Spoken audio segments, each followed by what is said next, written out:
اب میرے بھائیوں اگلی 2 آیات کے اندر بلعام بن بعورہ کا ذکر آنے جا رہا ہے. ہاں علماء کے فضائل بیان ہونے لگے ہیں، لیکن علماء سو کے کہتے ہیں کبھی کبھی علماء کے فضائل بھی بیان کریں. دیکھیں اب قرآن میں جب آئیں گے تو ہم بیان کریں گے. بلعام بن بعورہ، بلعام بن بعورہ بھی اور بلعام بن بعورہ یہ دونوں الفاظ کے ساتھ تفصیل ملتی ہے. المستدرک للحاکم میں جو میں نے شروع میں تعارف کرایا، قرآن کی بیسٹ 3 تفسیر کے چیپٹر ہیں، بخاری کا کتاب التفسیر، ترمذی کا کتاب التفسیر اور حاکم کا. المستدرک للحاکم میں موجود ہے کہ یہ آیات ایک یہودی عالم کے بارے میں نازل ہوئی، بلعام بن بعورہ کے بارے میں.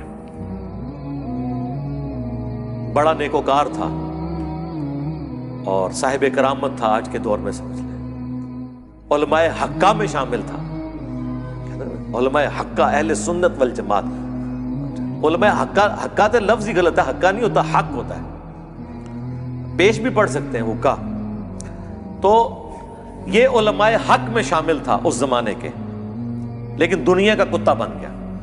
اللہ نے پھر اس عالم کی مثال کتے کی مثال سے بیان کی ہے کہ جیسے کتے کے اوپر کوئی بوجھ ڈالیں تب بھی وہ ہانپتا ہے، نہ ڈالیں تب بھی وہ ہانپتا ہے. اس کی عادت ہے، ہر وقت اس کی رال ٹپکتی رہتی ہے، وہ زبان باہر نکال کے رکھتا ہے. وہ دنیا کا کتا بن گیا عالم. ہم نے اسے علم کے ذریعے بلند کیا، لیکن اس نے اپنے آپ کو پستی میں گرا لیا. موسیٰ علیہ السلام کا دشمن بن گیا.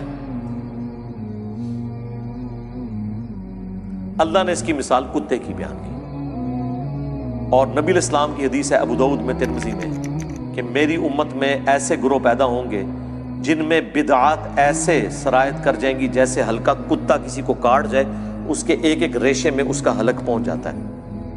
تو نبی صلی اللہ علیہ وآلہ وسلم نے اس امت میں ایسے فرقوں کا ذکر کیا جن کی ایک ایک رگ و ریشے میں بدعت گھس جائے گی، جیسے کتے کے کاٹنے سے حلق کود جاتا ہے. کتے کے کاٹنے کا کوئی علاج نہیں ہے. وہ ویکسین بھی اس وقت تک ہے جب تک کہ وہ وائرس ریڑھ کی ہڈی تک نہ پہنچے، ادروائز لا علاج ہے آج کے دن تک. تو اس پہ ہم نے عرض کیا تھا کہ وہ کون سا کتا ہے جو کسی کو کاٹ جائے اور اس کے اندر بدعات راسخ ہو جاتی ہیں. علماء، ظاہر ہے کہ کسی طبقے میں دین کے نام کے اوپر برائی کوئی کھلاڑی تو داخل نہیں کرتا، دین کا کسٹوڈین نہیں داخل کرتا. تو حدیث میں بھی کتے کی مثال اور ان آیات کے اندر بھی کتے کی مثال اللہ تعالیٰ نے بیان کی ہے بلعام بن بعورہ کے بارے میں. وَاتْلُ عَلَيْهِمْ نَبَأَ الَّذِي آتَيْنَاهُ آيَاتِنَا، ان کو پڑھ کر سنائیے اس شخص کا حال جسے ہم نے وارث بنایا تھا اپنی آیات کا، علم عطا فرمایا تھا. فَانْسَلَخَ مِنْهَا، وہ خود ہی اس سے پٹا توڑ کے نکل گیا. یعنی ہم نے تو اسے بلند کیا تھا لیکن اس نے نافرمانی کی روش اختیار کی. فَأَتْبَعَهُ الشَّيْطَانُ، تب اس کے پیچھے لگ گیا شیطان. فَكَانَ مِنَ الْغَاوِينَ، تو وہ بھی گمراہوں میں شامل ہو گیا. علم دیا تھا لیکن علم پر عمل نہ ہو تو علم کس کام کا؟ جب تک آپ اس سے فائدہ نہیں اٹھائیں گے. اس سے کوئی علم کو اللہ تعالیٰ کنڈیم نہیں کر رہا کہ وہ گمراہ اس لیے ہوا کہ علم والا تھا. نہیں، گمراہ اس لیے ہوا کہ علم کے باوجود اس نے اپنے علم کے مطابق عمل نہیں کیا. اگر علم نہ ہوتا تو وہ ویسے ہی گمراہ ہے، اس کا تو ذکر کرنے کی بھی ضرورت نہیں ہے. وَلَوْ شِئْنَا لَرَفَعْنَاهُ بِهَا، اور اگر ہم چاہتے تو بلند کر دیتے اس کا رتبہ. وَلَكِنَّهُ أَخْلَدَ إِلَى الْأَرْضِ، لیکن خود ہی اس نے اپنے آپ کو پستی میں گرا لیا. وَاتْبَعَ هَوَاهُ، اور اپنے خواہشات نفسانی کے پیچھے وہ لگ گیا. فَمَثَلُهُ كَمَثَلِ الْكَلْبِ، تو اب اس کی مثال ایک کتے کی سی ہے. إِن تَحْمِلْ عَلَيْهِ يَلْهَثْ، اگر اس کے اوپر کوئی بوجھ ڈالا جائے تب بھی وہ زبان ہانپے. او تترکہ یلہث، یا اسے اس کے حال پہ چھوڑ دیا جائے تب بھی وہ ہانپے. ذالک مثل القوم الذین کذبوا بآیاتنا، یہی حال ہوتا ہے ان لوگوں کا جو اللہ کی آیات کو جھٹلا دیتے ہیں. فقصص القصص لعلہم یتفکرون، تو اے نبی علیہ السلام انہیں یہ بات، یہ قصہ بیان کریں، شاید وہ غور و تفکر کریں، پلٹ آئیں اللہ کی طرف. ساء مثلا للقوم الذین کذبوا بآیاتنا، کیا ہی بری مثال ہے ان لوگوں کی جو ہماری آیات کو جھٹلاتے ہیں. وَأَنفُسَهُمْ كَانُوا يَظْلِمُونَ، اور وہ اپنی ہی جانوں پر ظلم کرنے والے ہوتے ہیں. مَن يَهْدِ اللَّهُ فَهُوَ الْمُهْتَدِي، جسے اللہ ہدایت بخشے وہی ہدایت میں ہوتا ہے.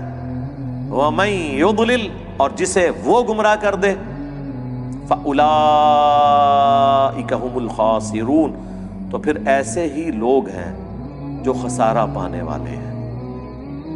اللہم اہدنا فیمن ہدیت، اللہم اہدنا الصراط المستقیم، صراط الذین انعمت علیہم غیر المغضوب علیہم ولا الضالین آمین. یہاں پہ یہ قصہ بلعام بن بعورہ کا مکمل ہوا. میں نے اس کے اوپر بڑی تفصیلی ایک ویڈیو بھی ریکارڈ کروا دی تھی، وہ آپ دیکھ لیں. ایک کتے کی مثال علماء سو کے لیے آئی ہے اور دوسری گدھے کی مثال. قرآن میں آپ دیکھیں یہ دونوں مثالیں علماء کے لیے آئی ہیں جو علم کے باوجود اس پہ عمل نہیں کرتے. اللہ کا ان پہ کتنا غصہ ہے، عام بندے پہ اتنا غصہ نہیں ہے. گدھے کی مثال قرآن میں آئی سورۃ الجمعہ میں.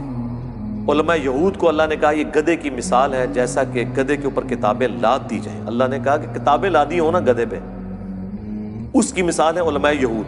کیوں؟ گدھے پہ کتاب لاد دیں تو وہ اس کا بوجھ تو اٹھا لیتا ہے، اس کو پڑھ کے استفادہ نہیں کر سکتا. تو وہ علماء جو علم سے استفادہ نہ کریں وہ گدھے کی مثال ہے.